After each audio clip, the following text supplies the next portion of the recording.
Texte de Rabbi Nathan, qui est un fondement qu'il faut connaître dans notre vie et qui va amener Bezrat Hashem des choses extraordinaires. Alors, il dit Rabbi Nathan, pour savoir qui c'est Rabbi, vous avez entendu parler de Rabbi Nachman, Rabbi Nathan. Rabbi Nathan, c'est l'élève principal de Rabbi Nachman. Et sans lui, il ne serait rien resté des écrits de Rabbi Nachman. Et il a écrit, il a expliqué ce que Rabbi Nachman a voulu dire. Et en fait, Rabbi Nachman, c'est le maître, et Rabbi Nathan, c'est le talmid, c'est l'élève. Donc, il explique comme ça qu'il y a des âmes qui sont très affaiblies, qui sont comme des œufs. Si on prend des œufs, il suffit on peut très facilement les casser, c'est très fragile un œuf. Alors il parle qu'il y a des âmes qui sont très très très affaiblies, et que sur ces âmes-là, alors il s'éveille sur ces âmes beaucoup de guerres, beaucoup de difficultés. Ces âmes, elles ont beaucoup de difficultés. En vérité, c'est nous tous. Mais bon, il y a des degrés dans le truc, surtout dans la génération dans laquelle on vit. Et ça veut dire que ces âmes-là, maintenant, elles sont confrontées à des guerres très très très difficiles.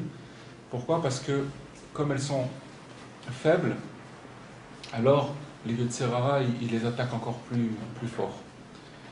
Et d'où on apprend ça ? On apprend ça sur qui c'est qui l'attaquait, Amalek, qui était un peuple, quand le peuple juif il est sorti d'Égypte.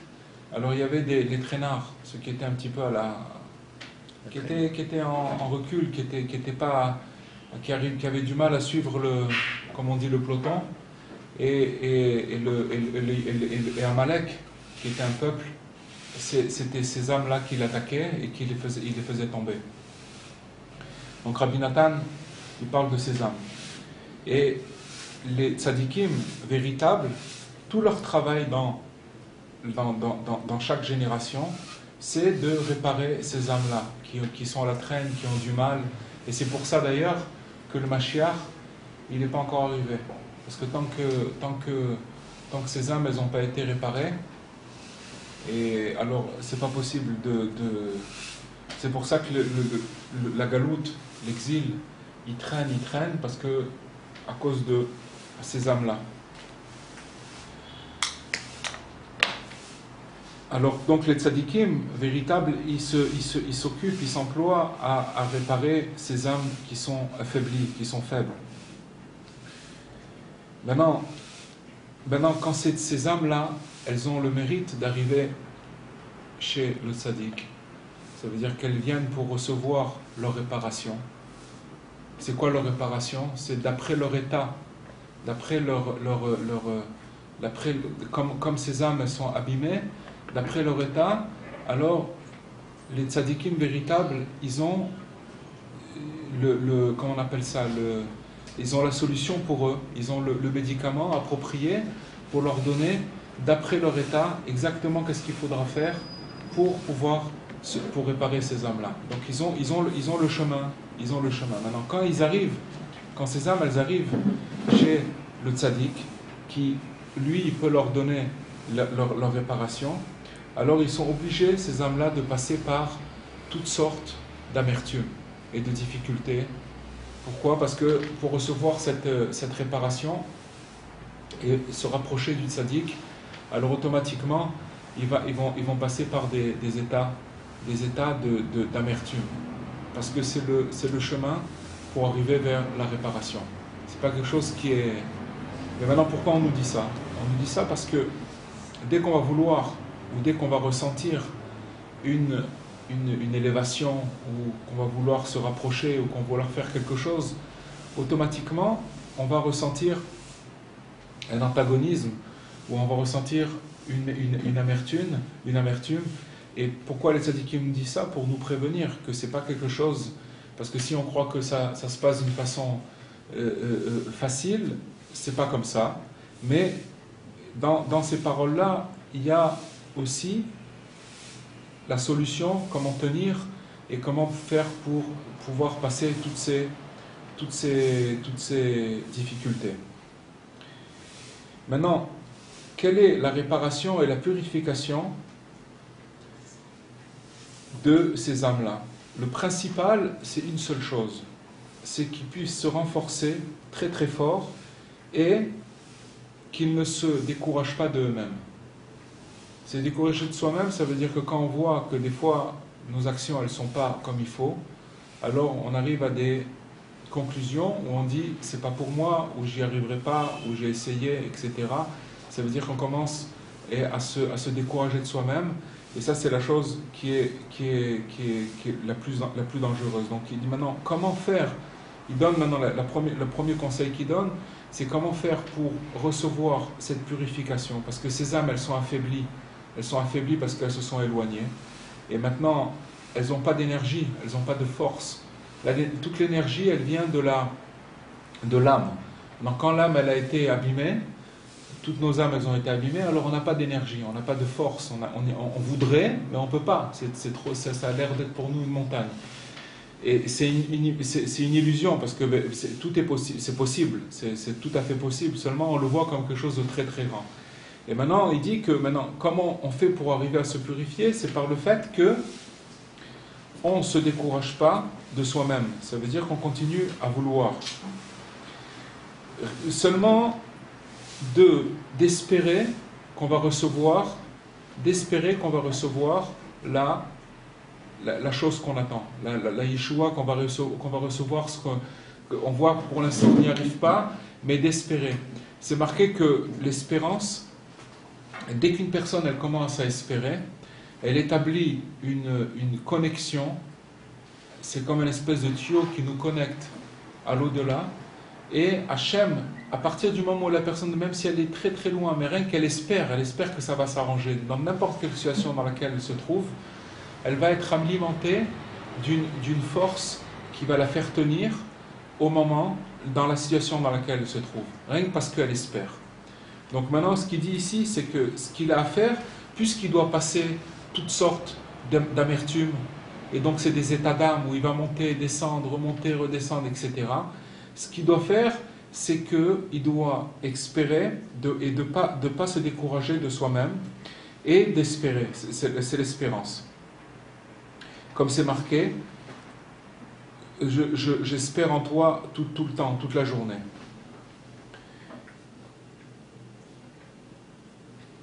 Parce que c'est pas possible d'arriver, qu'un homme il puisse arriver, aucun homme il puisse arriver à l'espérance, la vraie espérance, la bonne espérance, parce qu'il y a des fois où on espère des choses mais qui ne sont pas bonnes. Quand quelqu'un espère, il a un rêve et qui est pas tellement, qui correspond pas tellement à sa spiritualité ou à des choses comme ça, donc c'est une espérance, il espère à des choses mais c'est pas des bonnes espérances. Donc pour arriver à espérer des bonnes choses qui soient profitables pour nous, c'est quoi profitable pour nous? Pour ce qui va se passer, tout ce qu'on calcule ici dans ce monde-là, c'est qu'on pense et on prépare le monde futur, on prépare ce qui va se passer après. Donc c'est comme quelqu'un, toute sa vie il va épargner de l'argent, pour que quand il va arriver à la retraite, il va avoir un petit peu d'argent pour pouvoir vivre, et toute sa vie il travaille pour ça, ça c'est dans ce monde-là. Mais maintenant, le monde futur, toute cette épargne, elle sert à rien du tout. Donc, qu'est-ce qu'il faut y épargner? C'est de l'espoir. Et tout ce qu'on pense, il faut penser, qu'est-ce qui va se passer après? Et comment je vais faire pour après mettre de côté dans le monde futur? Ça veut dire que ma réalisation ultime, ça veut dire après, quand je vais quitter ce monde-là, c'est ça. Parce que finalement, le temps qu'on reste ici, il est très très court. Ça passe très très très vite. Ça passe très vite. Et voilà, 50, 60, 70 ans, 80, 190 ans, à un moment, on doit quitter. Donc ça veut dire que ce qu'il faut penser, c'est le vrai espoir, c'est de penser qu'est-ce qui va se passer après et quelle est ma réalisation finale. Ça veut dire qu'est-ce que j'ai pris, qu'est-ce que j'ai acquis dans ce monde-là pour avoir c'est ça la vraie espérance. Et maintenant, pour arriver à cette vraie espérance, on peut y arriver que par de l'amertume. Ça veut dire que pourquoi? Parce que d'arriver à purifier, arriver à recevoir cette espérance, c'est quelque chose où il faut passer, continuer à vouloir cette chose-là, automatiquement, la personne, elle va recevoir de l'amertume, qu'on a dit, et c'est ça sa purification. Pourquoi de l'amertume? Parce que c'est comme si qu'une personne, elle est tombée malade, et qu'elle va voir le médecin, et que le médecin va lui donner des médicaments qui sont amers. Les médicaments, c'est pas toujours agréable à prendre.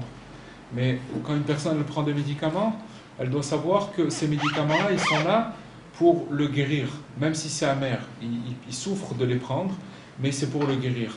Automatiquement, c'est la même chose spirituellement. Spirituellement, quand on s'est éloigné de notre origine, ça veut dire que notre origine, c'est notre âme qui vient d'un endroit très très très élevé, et que quand après cette âme elle est arrivée sur terre et qu'elle est descendue et qu'elle s'est éloignée, ou alors elle est née comme ça, peu importe.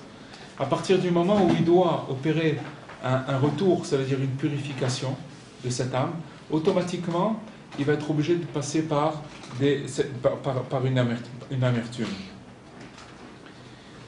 Et c'est pour ça qu'il y a, vous savez qu'il y a 3 prières. Il y a Shacharit, Mincha et Arvit, et il y en a une 4e qui s'appelle Tikkun Chatzot. Et Tikkun Chatzot, c'est de se lever pendant la nuit et de s'endeuiller sur le Beth Amikdash. Pourquoi c'est la prière, c'est la plus élevée. Et pourquoi s'endeuiller sur le Beth Amikdash et de prier sur le Beth Amikdash? Parce que tout simplement, on l'a expliqué plusieurs fois, mais à l'époque du Beth Amikdash, quand une personne elle avait un problème, elle avait un péché, ou n'importe quoi qu'elle avait fait, elle partait avec une chèvre ou une vache au Beth Amikdash, et quand on lui faisait la shrita à cette vache ou cette chèvre, il revenait, il était libéré de son péché. Le Beth Amikdash, il amenait à la personne l'expiation, et maintenant le problème c'est qu'on n'a pas de Beth Amikdash. Et on ne sait même pas à quel point on porte des valises, des tonnes de valises sur nous-mêmes qui nous font qui amènent beaucoup de lourdeur et de difficultés. Et donc, quand quelqu'un il se lève, le but de l'amertume, c'est de se lever, mais d'avoir de l'amertume pour un idéal. L'idéal, ça veut dire que si on avait le Beth Amikdash maintenant, on n'aurait pas tous les problèmes qu'on a maintenant. On serait libéré. Une personne, dès qu'elle a un problème, elle peut être libérée complètement et rapidement. Donc ça veut dire que quand une personne, elle a de l'amertume sur le Beth Amikdash, automatiquement, alors elle adoucit son amertume. Et en vérité, c'est quoi l'amertume? C'est que on voit qu'on est loin dans notre exil de notre Dieu, d'Akadosh Baruch Hu. On est très très très très loin d'Akadosh Baruch Hu. Et que chacun il doit sentir cette amertume là. Et s'il la sent pas, alors ça veut dire qu'il est dans un encore plus loin. Ouais, il est dans une comment on appelle, dans une astara. Il est caché de cette amertume. C'est comme quelqu'un il a des douleurs, mais il a tellement mal qu'il sent plus ses douleurs. C'est des douleurs qui sont sourdes, il les sent plus. Et c'est ça la chose.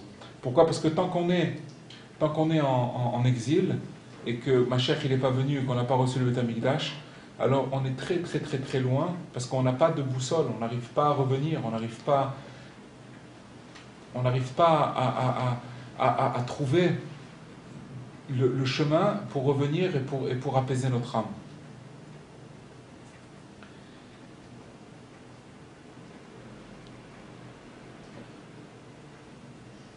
Maintenant, ce qu'il faut faire, et sachez une chose, c'est que le conseil qu'il nous donne ici Rabbi Nathan, c'est la lumière du Beth Amikdash. Je vais dire pourquoi.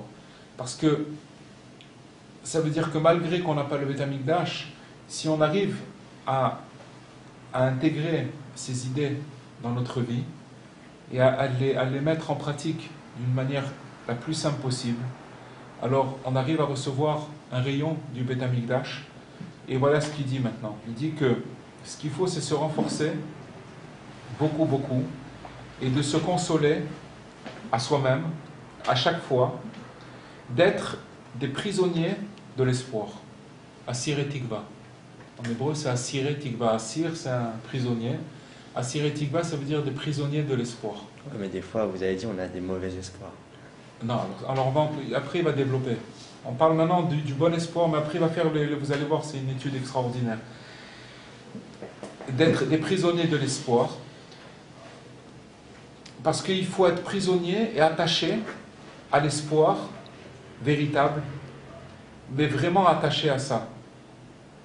Et de jamais lâcher l'espoir sous aucun prétexte pour toute la vie. Jamais le lâcher. C'est quelque chose, l'espoir, c'est quelque chose, c'est une force extraordinaire qu'une personne, si elle garde espoir, c'est sûr qu'à la fin, sûr et certain, que d'abord, au moment où il a de l'espoir, il tient dans son épreuve, il tient.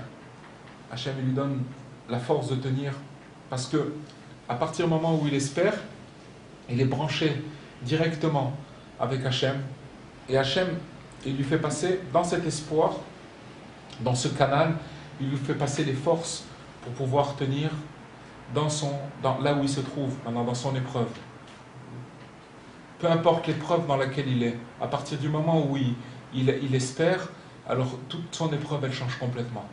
Et donc, c'est là où il insiste que la première chose, la première purification pour ces âmes, c'est nos âmes à nous, on est tous dans cette configuration, c'est des âmes qui sont faibles, et toutes les âmes, en fait, de notre génération, c'est des âmes qui sont revenues et revenues des centaines de fois, et qui sont à la traîne, et que le Harizal, il dit que toutes les âmes, depuis le Harizal jusqu'à Mashiach, ce sont des âmes qui ont eu plusieurs fois la possibilité de réparer, mais juste au moment où ils arrivent à la réparation, tac, ils sont revenus en arrière, ils n'ont pas réussi. C'est-à-dire que c'est des âmes qui sont c'est des coriaces comme on dit, ils sont très tenaces. Mais c'est pour ça que les tzadikim, et en particulier Rabbi Nachman, puisque c'est ce qu'on est en train d'étudier un texte à lui, de Rabbi Nathan, de son élève, qui donne un conseil très simple. Être prisonnier de l'espoir, c'est quelque chose qui est possible. Ça veut dire que, parce qu'à partir du moment où on sait qu'on a espoir, que dans cet espoir on va recevoir l'énergie qui va nous faire tenir encore un jour et encore un jour, parce que les bontés d'Hachem, elles ne s'arrêtent jamais, et les bontés, elles se renouvellent chaque matin. Chaque matin, il y a un renouvellement des bontés d'Akadosh Baruch Hu. Maintenant, quand on parle de ça, on dit, je ne sais pas, moi quand je me lève le matin, je vois rien de spécial. Mais c'est pas vrai. Parce que si quelqu'un il se branche sur cette chose-là, il voit que, voilà, c'est-à-dire, comme on dit, c'est un proverbe, je ne sais pas comment on dit ça, qui disent demain c'est un nouveau jour, c'est un jour nouveau. C'est-à-dire, ce que j'ai eu aujourd'hui, c'est un truc, demain ça y est, je recommence, Hachem il fait un nouveau jour, il y a un nouvel espoir, tout recommence. Alors c'est ça l'idée.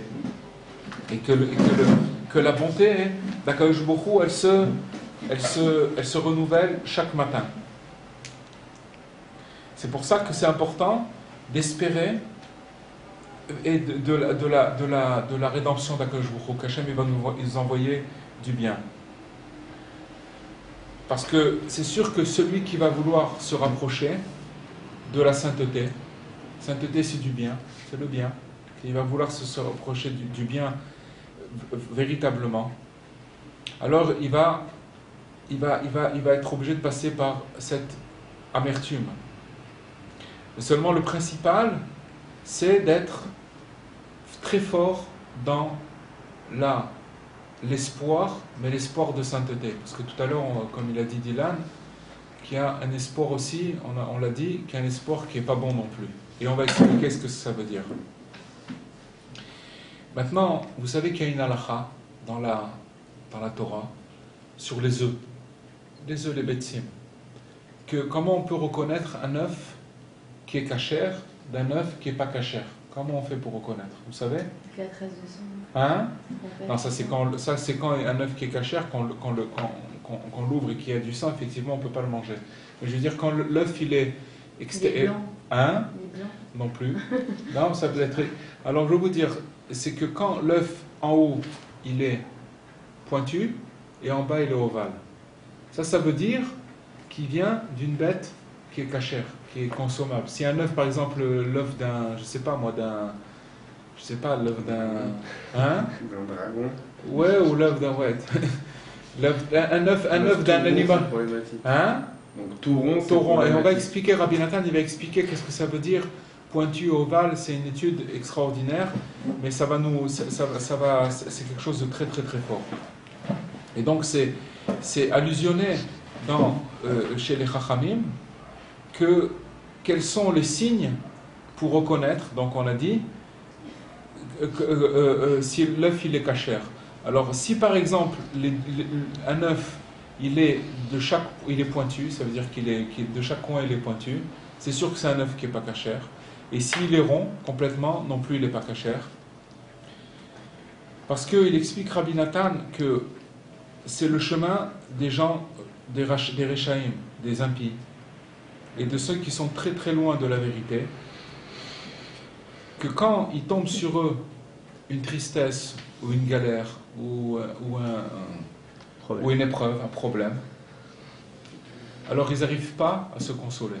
Ils ne se consolent pas, ils sont cassés. Ils n'ont pas de quoi se consoler. Ça, c'est une chose. Je suis un rachat là. Hein? Je suis un grand rachat. Tous un peu, les trucs. On n'arrive pas. Non, mais c'est pour ça qu'on étudie ça. Ça commence par nous, parce que ce qu'on est en train d'étudier maintenant, c'est comme quelqu'un. Rabbi Nachman, il parle dans l'Écoute Moran, il parle des stars, des Meforsamim Shel Sheker, des gens qui veulent recevoir des honneurs, etc., etc. Alors, il y a un des commentateurs qui est Rav Avraham Ben Nachman, qui dit que quand Rabbi Nachman il parle de ça dans son étude, il parle pour ceux qui étudient, c'est-à-dire pour ceux qui sont maintenant là, et maintenant tout ce qu'on est en train de dire maintenant, c'est pour nous. Parce que si on n'arrive pas à se consoler, c'est qu'il y a un problème, il y a un défect dans notre comportement, il y a un problème. C'est ça qu'on essaye de résoudre. Donc maintenant, qu'est-ce que ça veut dire que l'œuf, il est tout rond? Alors ça correspond aux Rechaïm, ou aux gens qui sont très loin de la vérité, qui n'arrivent pas, que dès qu'ils ont une galère, ils n'arrivent pas à se consoler. Ils sont cassés, ils sont en morceaux. Et ça, c'est un truc qu'on peut mesurer. Que quand tout va bien, c'est pas difficile d'être content et de rigoler, et tout va bien. Mais dès qu'il y a une galère, boum, c'est là où on voit où c'est qu'elle est notre émouna et où c'est qu'on se trouve dans le truc. Maintenant, de dire qu'on n'arrive pas à se consoler complètement, c'est pas vrai. On arrive, oui, en partie, mais c'est vrai qu'il y a des fois où c'est très très difficile, des fois on n'y arrive pas du tout. Il faut le voir dans un contexte élargi, pas dans un... Parce que ça dépend aussi de notre état d'esprit, etc. Mais c'est pour ça qu'on étudie maintenant, pour essayer de comprendre qu'est-ce que ça veut dire. Et pourquoi ils n'arrivent pas à se consoler? Parce qu'ils n'arrivent pas à espérer de sortir de leur situation. Ils n'ont pas d'espoir. Parce qu'ils n'arrivent pas à croire de revenir de leur obscurité. Dès qu'ils rentrent dans cette obscurité, ils n'arrivent pas à croire de sortir de ça. Et ils restent là-bas coincés dans des soucis et dans une angoisse terrible. Et ils se découragent d'eux-mêmes, ils sont découragés d'eux-mêmes et de Dieu complètement. Voilà, c'est ça le propre quand on est loin de la vérité ou quand on est... Il parle du rachat. C'est ça ses réactions. Elle est comme ça ses réactions. Et des fois, c'est le contraire. Que quand ces mêmes gens ils ont du bien dans leur vie. C'est quoi du bien? Ils ont tout ce qu'il faut pour manger, ils ont de quoi boire, ils ont des habits, ils ont de l'argent, ils ont tout ce qu'il faut. D'accord?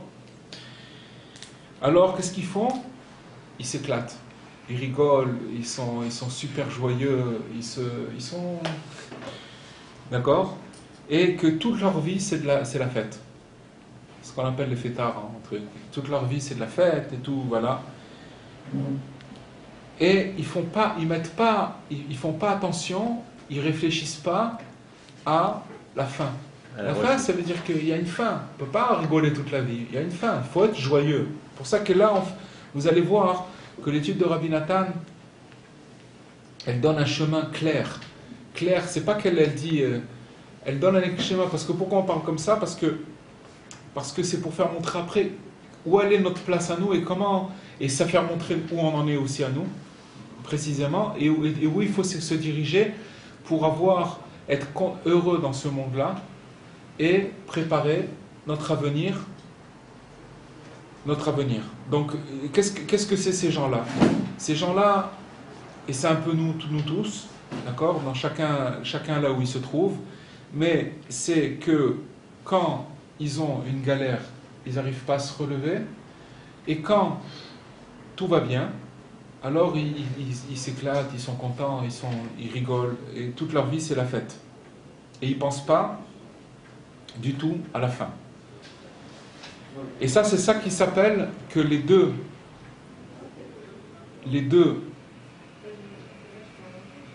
côtés de l'œuf, ils sont ronds. Ça veut dire que ça tourne en rond, ça va nulle part. C'est vraiment ce truc-là. On tourne en rond. Ça va nulle part. Ça va nulle part. Quand il a des galères, il ne se relève pas, et quand ça va bien, alors c'est l'insouciance. Et c'est ça qui allusionne que quand l'œuf il est rond comme ça, c'est pour ça que maintenant, donc un œuf, si on voit un œuf rond, on n'a pas le droit de le manger, parce que ça veut dire qu'il vient d'une bête qui est impure. Et la bête impure, tu ne peux pas la manger. Donc c'est ça, dans le comportement de l'homme, on arrive à voir où c'est qu'elle vient l'impureté, où c'est qu'elle vient la façon de penser, que ce n'est pas une bonne façon de penser. Et c'est aussi allusionné que quand la personne elle est triste et qu'elle est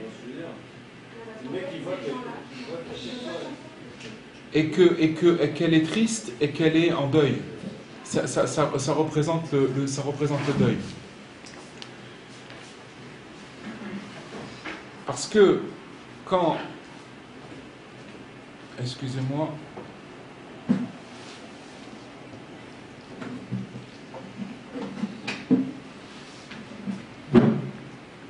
Ouais. Et que cette simcha, c'est pas une simcha du tout. C'est pas une simcha, c'est une simcha de frivole, une simcha qui amène nulle part. Comment? Du très court terme. Du très court terme, c'est très éphémère. C'est très éphémère. Par contre, ceux qui sont kshérim, qui sont kashers, alors il y a un côté de l'œuf qui va être pointu et l'autre côté qui va être arrondi. Parce que chez eux, donc la bête, cet œuf qui est cachère, qu'est-ce que ça veut dire dans le comportement de l'homme qui est cachère? Ça veut dire que maintenant, quand il souffre, sa souffrance, elle va être attachée à l'espoir. C'est toute la différence. Pas qu'il ne va pas souffrir, il va passer par des... S'il est pointu, il va vers le bas encore. Comment? S'il est pointu, l'œuf, il peut se dire je peux encore tomber, mais en vrai... Il a un côté, ça veut dire que le côté ovale qui est en bas, il représente l'espoir, c'est l'espoir, et donc ça veut dire que maintenant dans sa souffrance, il va être toujours attaché à l'espoir et à la consolation. C'est ce qu'on appelle, ce qu'on a dit tout à l'heure, d'être prisonnier de l'espoir, d'être prisonnier de l'espoir. Parce que c'est pas possible d'arriver à un espoir qui est bon que par une souffrance. Parce que la souffrance dans ce monde-là, seulement quand on entend le mot souffrance, on a une connotation. Quand on entend le mot souffrance, on dit mais qu'est-ce que ça veut dire? C'est quoi ce truc? Pourquoi souffrir? Qu'est-ce que ça veut dire souffrir et tout ça? C'est un petit peu quelque chose qui nous interpelle, pas dans le bon sens. Mais on est en train de parler d'une réparation, on est en train de parler d'une guérison. La guérison, ça veut dire que cette âme, une âme, elle doit passer un X temps dans ce monde-là, et qu'elle est venue pour être réparée, elle est venue pour guérir. Maintenant, ce qu'il est en train de nous faire montrer, c'est pour les gens qui cherchent cette guérison. Et ses chefs, d'ailleurs, Rabbi Nathan, dans son livre L'Ikuta al-Chot, que c'est 8 volumes, il dit que ce livre-là, il a été fait pour les gens qui cherchent une guérison, qui cherchent à guérir. Donc ça veut dire que maintenant, si on veut arriver à un espoir, un bon espoir, que cet espoir-là, il est attaché à notre but final, à ce qui va se passer après, automatiquement, et que c'est cet espoir-là qui va nous guérir, qui va guérir notre âme, automatiquement, ça veut dire qu'on va être obligé de passer par une amertume. Cette amertume, c'est ça le cachet qui va nous guérir. Ça veut dire Rabbi Shimon Bar Yochai, il dit que ce monde-là, c'est un hôpital. Un hôpital, c'est un endroit où on vient pour passer un tipoul, un traitement. Donc, mais seulement, si on passe un traitement sans savoir pourquoi qu'est-ce qu'on est en train de passer, c'est l'enfer le plus grand. Maintenant, ce qu'il est en train de nous dire maintenant, c'est que l'espoir, c'est quelque chose qui va nous permettre de passer cette amertume et de pouvoir passer cette amertume qu'avec cet espoir. Mais c'est sûr que s'il n'y a pas d'espoir, alors c'est de l'amertume et c'est de l'amertume qui va nulle part. Et c'est pour ça qu'au moment où la personne, elle est dans une souffrance,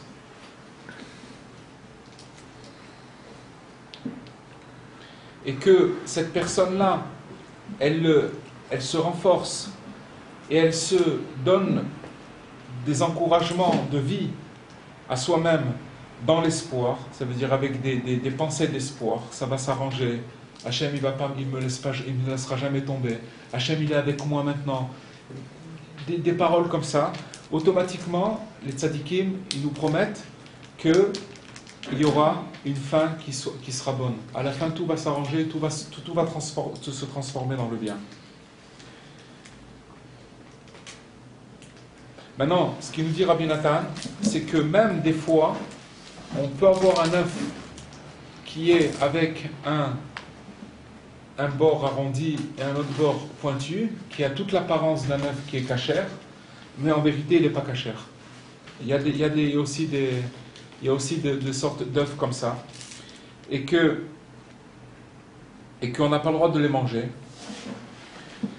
parce que il explique qu'il y a des fois, chez les Rishaïm, chez les gens qui sont rachats, qui sont impies, ils souffrent beaucoup d'amertume et beaucoup de souffrance pour un espoir, mais c'est l'espoir de passion. Il espère acquérir, je sais pas moi, il espère, chacun il peut fantasmer sur des espérances qui sont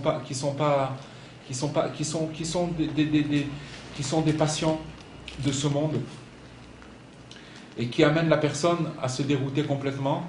Et donc il espère ce soir avoir quelque chose, il espère avoir un truc, chacun avec. Et donc on voit qu'en vérité c'est le même processus. Parce que c'est quoi le processus? En vérité, si on attache ça à la paracha de Shavua, Toldot, on voit que Esav, il est revenu de la chasse, et il est arrivé, il a vu Yaakov Avinu en train de préparer un plat de lentilles. Et en vérité, il était en train de préparer un plat de deuil, parce que Avram Avinu, il venait de décéder, le grand-père. Et donc, dès qu'il a vu ça, Esav, il a dit, donne-moi de ce plat rouge, et donne-moi de ce... Alors il lui a dit, si tu veux, alors vends-moi ton droit d'aînesse. Ta Bechora, vends-moi ton droit d'aînesse. Et alors il a dit, à quoi ça sert de toutes les façons? Puisque de toute façon, ce monde-là, c'est fait pour rigoler, c'est fait pour truc. À quoi ça me sert le droit d'aînesse? Et donc il a vendu contre un plat de lentilles. Mais en vérité, il faut savoir que Yitzhak était le père de Esav. Il aimait beaucoup, c'est marqué qu'il aimait beaucoup Esav. Parce que Esav, il avait un pouvoir, c'est marqué qu'il chassait avec sa bouche. Il avait le pouvoir de la parole. Et Esav pensait que, en le rapprochant, parce qu'il l'aimait beaucoup, en le rapprochant, alors il allait pouvoir rapprocher le monde entier d'Akadosh Baruch Hu. Parce qu'il avait le pouvoir de la parole. Mais en vérité, jusqu'à maintenant, les Neshamot qui viennent de Edom, c'est l'Arizal qui dit, c'est des Neshamot qui sont très élevés, qui sont beaucoup plus élevés même que Dieu à Israël, mais seulement elles attendent encore une réparation. Mais, toutes les Neshamot d'Edom ou certaines? Non, Edom, les âmes d'Edom, c'est des Neshamot qui sont très élevés. Okay. Mais que seulement le tikkun, il est très dur à faire. La réparation et la guerre, elle est très. Je pensais que c'était que pour les convertis en fait. Non, c'est toutes les Neshamot. Maintenant, quel est le lien avec la paracha? C'est que, en fait, Esav, qu'est-ce qu'il a? C'est la même chose, ça veut dire qu'il se fatiguait le jour même quand il est revenu de la chasse, et qu'il est arrivé, il avait plus d'énergie. C'est marqué qu'il avait fait toute la vérote de la Torah, il avait tué, il avait tout fait en même temps, ce jour-là. Et donc il avait plus de force, dans son esprit, il avait plus de force, et donc il n'avait plus non plus de but. Et on voit que finalement ses forces, il les mettait vers de chercher toute sa souffrance, c'était de pouvoir obtenir le mal. Et donc on voit que, c'est pour ça que ce qu'il nous dit Rabbi Nathan, c'est que dans cet œuf-là, qui représente un côté pointu et un côté ovale, en fait, il ne faut pas se laisser non plus, parce que finalement il y a plus de se laisser tromper, parce qu'il y a aussi il y a aussi des œufs qui ne sont pas cachers et qui ont l'apparence d'œufs cachers. Donc, c'est pour nous dire qu'il y a deux sortes d'espoir. Il y a un espoir où la personne, elle espère, malgré ses souffrances, qu'Hachem il va l'aider. Et il y a un deuxième espoir, que la personne, elle va courir après toutes les passions, toutes les passions du monde. De passer toute sa vie entière à rêver et à vouloir toutes les fortunes du monde ou toutes les passions du monde, etc. Et donc il va se fatiguer, il va souffrir, il va être même les gens qui entre guillemets qu'on dit qui sont arrivés, pas grand chose, parce que leur souffrance elle reste toujours la même, ou au contraire elle grandit, elle est encore plus forte. Mais ce qu'il faut savoir, c'est que la souffrance, si elle est branchée sur de l'espoir, alors c'est quelque chose qui console. Et sinon, ça peut être un espoir qui n'est pas bon, et donc ça veut dire que la personne, elle n'est toujours pas cachère. Il dit, qu'est-ce que ça veut dire de cet espoir qui n'est pas bon? C'est de courir après les passions et de chercher toute la journée de l'argent et des honneurs, et qu'au moment où ils arrivent à des difficultés, ceux qui cherchent ce genre de choses, alors ils se disent ça va s'arranger, on va y arriver, ils continuent à se consoler sur les passions, des passions de ce monde. Et donc c'est sûr que cet espoir, c'est pas un espoir qui est positif. Pourquoi? Parce que c'est de miser toute sa vie à chercher à courir après ces passions-là, qu'à la fin il reste rien de ça, absolument rien. C'est des choses il reste absolument rien. Tout est désintégré de ça. Et on voit des gens qui à la fin ils partent de ce monde-là, ils laissent de l'argent, ils ne peuvent pas prendre cet argent-là. Et beaucoup de fois, on voit des disputes dans des familles, dans des machins, dans des trucs d'héritage et de machins. Je veux dire, il ne reste rien de toutes ces choses-là, et que ça amène la personne nulle part. Alors c'est même que des fois où on voit que le bout de l'œuf il est pointu et le truc, il faut faire attention des fois aussi de ne pas le manger. Il faut regarder exactement quel genre d'espoir, où c'est que la personne elle est véritablement branchée, jusqu'à qu'il arrive à voir qu'il est d'une espèce qui est pure. C'est quoi l'espoir? C'est quoi l'espèce qui est pure? C'est quand une personne, elle est tombée dans une difficulté et qu'elle souffre, mais que cette difficulté-là, elle va la brancher à l'espoir, elle va la brancher à un but, le but final. Le but final, ça veut dire le Olam Haba, qu'est-ce qui se passe après quand on passe ces trucs. C'est sûr que maintenant, je vais vous donner un exemple. Un exemple très simple. C'est que, pourquoi la Torah dit qu'il faut se marier? Parce que quand on est marié, alors, cette passion, la passion de cette chose-là, quand quelqu'un n'est pas marié, alors il peut s'évader. Quand il est marié, c'est concentré, et c'est concentré pour amener la vie, pour amener des enfants. Donc c'est quelque chose que la Torah elle canalise, et que s'il n'y a pas ça, alors ça part complètement, et ça peut aller très très très loin. Donc ce qu'on a appris ce soir, c'est la chose suivante, c'est que ces âmes-là, ces âmes qu'on appelle des âmes qui sont faibles, et des âmes qui sont fragiles, leur purification, elle doit passer par l'espoir, qu'elles ne se découragent jamais de elles-mêmes, et elles sont sans arrêt en danger. Sans arrêt en danger, parce que à partir du moment où elles sont faibles, à partir du moment où ces âmes-là, elles ont été abîmées, et c'est nous tous, alors automatiquement, il va être obligé, leur purification, c'est de passer par cette amertume et de ne pas se décourager. C'est ça, en résumé, c'est ça. C'est de continuer, d'espérer et de jamais se décourager, quoi qu'il arrive. Quoi qu'il arrive, de dire, je suis tombé, il m'est arrivé ça, j'ai recommencé, etc. Mais je désespère pas. Je continue à espérer, et alors cet espoir-là, il arrange tout. J'espère que je vais m'arranger, j'espère que Hachem il va m'aider, j'espère que j'ai de la tikva, et ça s'appelle être des prisonniers de l'espoir. Ça pourrait faire une belle chanson, ou un beau disque, les prisonniers de l'espoir, une pochette de disque, les prisonniers de l'espoir. Et donc c'est ça la réparation. Et après on a parlé qu'il y avait deux sortes d'espoir.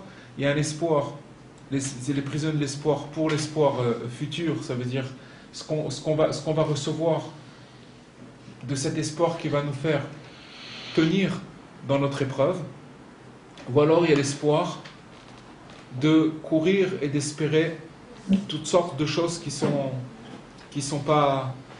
amènent rien à l'homme, qui amènent absolument rien, qui l'éloignent de sa racine, et dès qu'il y a des épreuves, alors il est aussi cassé, il n'arrive pas à se consoler. Voilà, Bezrat Hashem, que Hashem il fasse qu'on puisse être des prisonniers de l'espoir et du bon espoir, Bezrat Hashem. Amen. Et que Bezrat Hashem, que tout s'arrange, tout se transforme pour le bien, Bezrat Hashem.